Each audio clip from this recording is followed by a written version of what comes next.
Ben. Pas bouger, hein? Ok, Je voulais être là, moi. oh, c'est pas grave. Tant pis. Ouais, mais de toute façon, Tu m'as dit de décaler pour que tu puisses te mettre là. non. C'est pour que on cale toutes les deux dans le champ vidéo. Parce que du coup, si tu étais là, Ouais, d'accord. Ouais.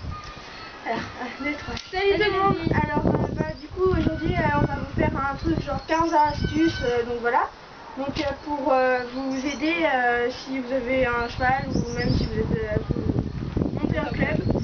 Voilà. Donc, voilà. Donc, on commence tout de suite. Bon, première astuce, c'est si jamais votre cheval il s'est blessé quelque part et que vous avez qu'il s'est blessé quelque part et que du coup il a plus de poils à cet endroit-là, quand la plaie s'est refermée mais que les poils ils n'ont pas encore repoussé, et il faut frotter un bout de charbon dessus, comme ça les poils ils repousseront pas blanc. Ils repousseront de la bonne couleur, quoi, de la couleur de votre cheval. Parce que le blanc c'est pas très beau. Voilà. C'est une grosse tache blanche au milieu d'un poney bay, c'est un peu bluff.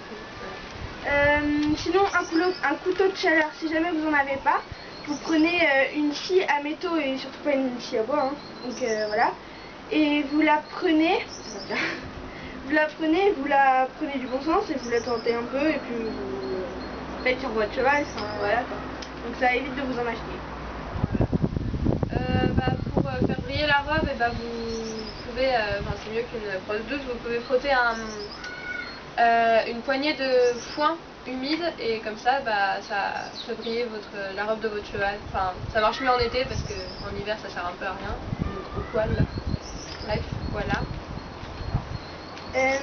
Après, on a... Ah oui, alors le peigne-à-fou, donc c'est... pas pour les courses sur les chevaux, mais c'est en hiver, sur les endroits inaccessibles plutôt à l'étrie américaine ou l'étrie normale. Vous prenez le peigne-à-fou et vous enlevez, genre sur le chanfrein et tout, les petites boulettes de terre, de boue qui se sont séchées. Et du coup, ça permet de bien enlever et c'est pratique en fait. Ouais. Voilà, sinon, quand on doit leur emmener du foin, donc en club ou même au pré, quand genre ils sont plusieurs, mais dans plusieurs prés, enfin voilà, et que c'est pas pratique de devoir porter la botte de foin, et on peut mettre la botte de foin directement dans une poubelle, des poubelles vertes là qui ont des roues, enfin des poubelles qui ont des roues quoi, qu'on tire, et comme ça c'est pratique, on peut emmener dans chaque box ou dans chaque pré, enfin c'est plus pratique. Voilà.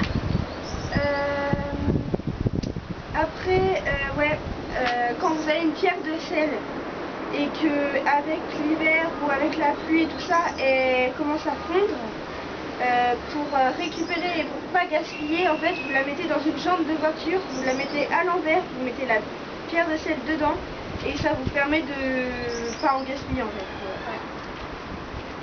Ouais. Alors sinon, pour les grains, quand vous mettez des grains dans des seaux et qu'ils sont au pré ou même encore au box, et qu'avec leur nez ils bousculent le seau, qu'ils en font tomber partout, et vous pouvez mettre dans un pneu de voiture, comme ça, vous perdez moins de grains et ça fait quand même un peu d'économie. Voilà. Beaucoup même. Ouais, Alors, je sais moi que Tonnerre, il adore se gratter et donc si jamais vous voulez que votre cheval ait un petit plaisir, vous accrochez pas les vieux paillassons mais des paillassons, je sais pas comment dire en fait. Les paillassons même un paillasson durs mais ouais. Même un paillasson normal, hein. Enfin, on s'en fiche un peu des paillassons avec Ouais, des poils quand même. Bah si, ça marche. Enfin, un paillasson à poils durs en fait, et vous l'accrochez contre un arbre et puis il va se gratter dessus et ça va être un grand plaisir pour lui quoi. Ouais. Puis au moins ça défoncera pas les arbres. Ouais. Surtout en fait. Pour les chardons, quand vous avez des chardons dans les prés des chevaux et que vous les coupez mais ça repousse tout le temps, et vous coupez juste à moitié le charbon et dedans vous versez du gros sel, comme la tige elle est creuse, dedans vous versez du sel, sel de table, enfin on s'en fiche un peu. Et comme ça, ça va détruire le chardon à la racine et ça l'empêchera de repousser. Voilà.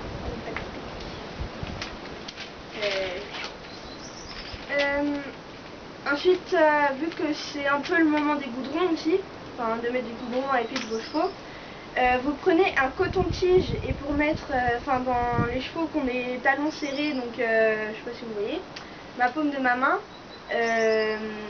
vous prenez un côté du coton-tige et vous passez comme ça pour nettoyer, et de l'autre côté vous mettez le goudron et vous repassez comme ça permet de bien mettre le goudron en fait. Ouais. Sinon, pour quand ils ont travaillé, quand ils sont tout encore tendus et tout, et vous les laissez brouter 2 secondes, et puis après vous mettez à siffler, enfin si vous savez, parce que voilà, mais vous vous mettez à siffler, comme ça ça va le détendre, et comme ça il va pouvoir un peu se détendre et faire pipi quoi, voilà.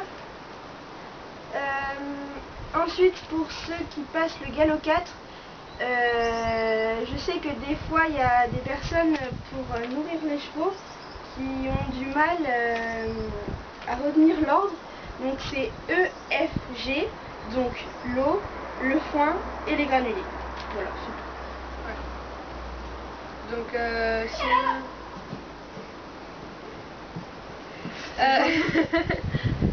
Ouais. Donc pour ces dents, quand quand c'est l'hiver et que les morts sont tout froids, pour pas que ça leur fasse super mal aux dents, parce que là c'est quand même du bout de fer froid, ça fait mal, et vous le réchauffez entre vos mains, donc soit vous le frottez comme ça, soit vous le tenez comme ça quelques minutes, ou alors vous pouvez aussi le mettre dans de l'eau chaude, comme ça, ça... Ouais, mais quand on est au chaud, on n'a pas toujours de l'eau chaude sous la main. Ouais, c'est vrai. Voilà. Donc, pour moi, la dernière, c'est avec les rondelles de mort. Donc, soit vous voulez en mettre, soit vous voulez pas les enlever. Vous les mettez dans l'eau chaude, donc je pense que vous connaissez déjà. Vous mettez dans l'eau chaude quelques minutes et ça permet de détendre le caoutchouc et ce sera plus facile, mais c'est pas garanti que vous y arrivez complètement. Ça sera mieux que de les couper, hein. Comme moi. Bref. Sinon, la dernière tactique, c'est pour bien nettoyer les selles, les morts en profondeur. Vous prenez une vieille brosse à dents, pas votre brosse à dents. Vous prenez une vieille brosse à dents et puis vous pouvez comme ça soit graisser la selle dans tous les petits recoins qui sont pas faciles, qui sont même impossibles à atteindre avec un chiffon. Et pour le mort, c'est plus facile de nettoyer avec une brosse à dents qu'avec une éponge ou quelque chose comme ça, ou même avec les doigts, c'est plus facile avec une brosse à dents. Donc voilà. Bon on a fini pour les 15 choses, je crois que c'est ça, donc je vais compter. 2, 4, 6, 8, 10, 12, 14, 15, oui c'est ça. Ouais. Donc voilà, pour les 15 trucs astuces, donc j'espère que ça vous a plu et que ça va vous aider, donc voilà. Et on vous dit à bientôt. Salut!